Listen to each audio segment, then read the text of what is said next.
Asante sana. Good afternoon. As you can see, we have come here to Masinga.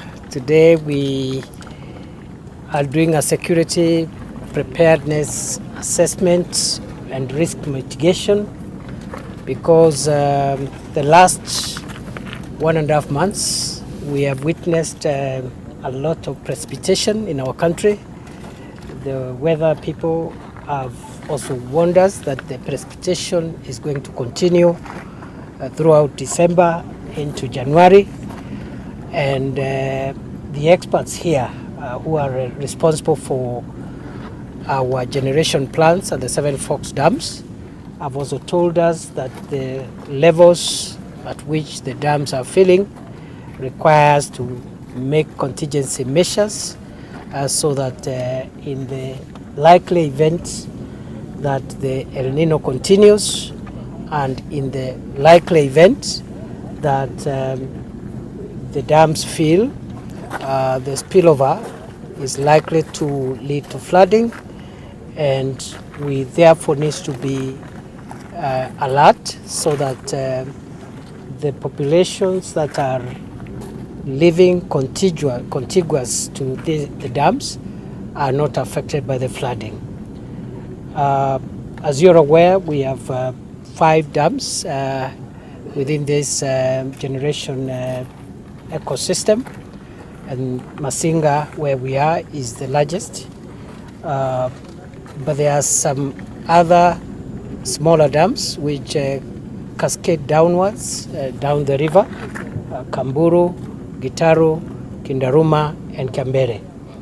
And therefore, once this dam fills, the spillover cascades to the smaller dams, and therefore we expect that the impact points where the flooding is likely to affect the settlements is at Kambere. And therefore from here we're going to be in Kambere because we want to speak to the members of the public there so that we sensitize them on the need for us to be alert and to prepare them for the likely eventuality of evacuating them for their own safety. I can confirm that, as you're aware, the El Nino coordination process is ongoing, and every day at 3 p.m. we are giving daily updates from Nairobi on the state of the country in terms of mitigating the effects of the El Nino rains. The last few days we have not had much rains, but the experts say in another 7 days to 10 days the rains might come back, even in greater torrents, and therefore we are using this window of a few days that has been given to us by the meteorological department to prepare the country, to prepare our people, to make sure that we don't have a loss of life and property. Therefore, we are monitoring the situation here on a daily basis. The security teams at the regional level, county level, sub-county level, downwards to the location levels have been activated. The multi-agency teams to make sure that first, we remain alert. 2, we report incidents. Number 3, we prepare affected communities in the event that an alert is issued for evacuation. Therefore, we are taking this as a national security matter.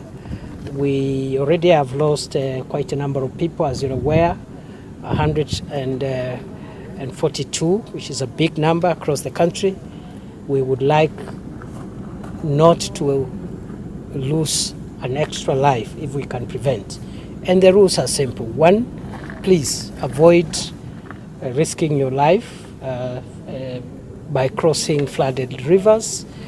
Do not cross moving rivers that are beyond a certain point where you cannot resist the waters, and the danger of trying to cross flooded waters or flooded rivers is that the floods and the waters also come with rocks, with logs, with other things that can complicate and knock you down. So it's not just the water, but also other things that the water carries underneath, including logs of wood and also rocks, which can be very, very dangerous. We have also seen motorists who are risking their lives and the lives of their passengers by insisting on crossing rivers and flooded places. When you encounter floods, just be still and wait and call for help. We have deployed a lot of equipment across the country to search and rescue for people who may be marooned or caught up in the floods. And please obey the instructions of the security managers at your local level. When they warn you not to proceed with your journey, please comply. It is in your interest.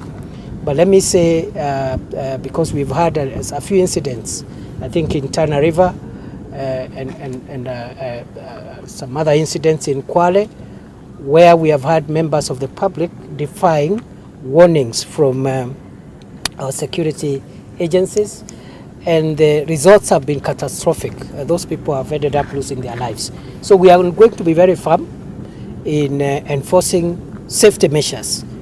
And therefore, when, for example, the experts here give us the alert that the spillover is expected, we will expect to evacuate by force every affected person within a certain limited period of time, and will not risk negotiating with people who want to hang around and get harmed in the process.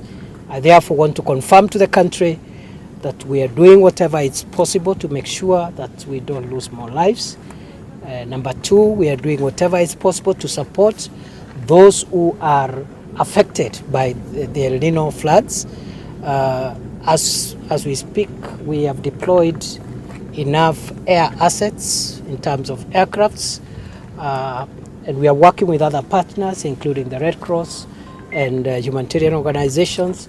And many parts of the country, including today, are receiving food items, non-food items, pharmaceuticals in terms of drugs, and also non-pharmaceutical items. We are distributing them to as many counties as possible, those that have been affected. And we have placed food in strategic places across the country, and therefore, even if the rains escalate, we don't expect to have a lot of logistical challenges, because we have transported that food out of Nairobi to places where it is required. We have had a few incidents where supply routes have been blocked, but we have unblocked. The last one was Mwingi Garissa. I think we unblocked it yesterday, and I want to commend the Ministry of Transport for a great job they are doing, all the agencies. We have also unblocked Garissa, Mudagashe, all the way to Wajir, and we are hoping also to get Garissa, Kotulo, Mandera up and running. I think up to by this morning it's also up and running. So I think we are okay generally.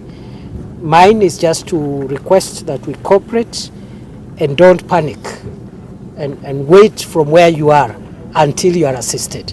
Our teams are out there, and we are working together as one government. At the national level, we are coordinating this under the National Disaster Operations Center, where the daily briefings are happening, but all the agencies in the front line are represented there, including Kenyan. They have a representative there. We have the Kenya Defence Forces, ourselves, the Ministry of Interior, the National Police Service is there, the Ministry of Transport is there, the ministry responsible for assaults, and all the other agencies, energy.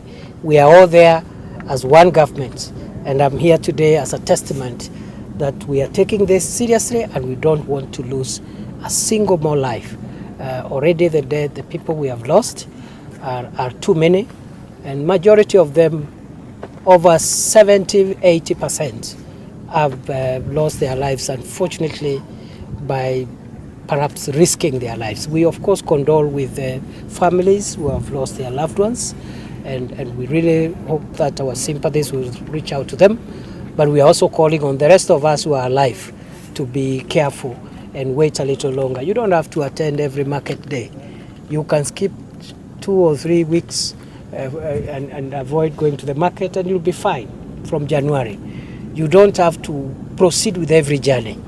If you can postpone a journey, please go ahead and postpone it, because sometimes it's not worth the risk we have seen. Some people have been actually